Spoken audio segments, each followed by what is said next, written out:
quraanka agteena yaal intuu boqolaal qisiyo qisooyin inoo qoran hadeer qalinkoobihayn qofkii kibrayey nacee qowlkii nabigeena iyo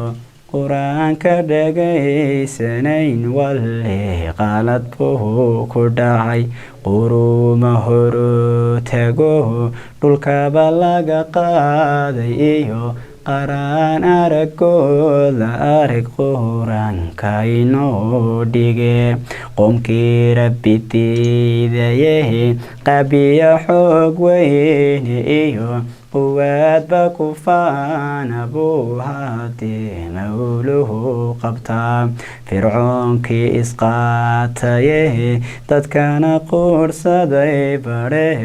intuu qalay gowraca wixii qabsadaan ognahay nabruudkii qaafilnimo qurbaan gooyaana yidhi watii bedelo qoraxda qarbiga kabakeen la yidhi watay ku qalibantaye intuu qodobka ku dhacay qunyaarna isdhowbaye itaaliyaarisii qulqulay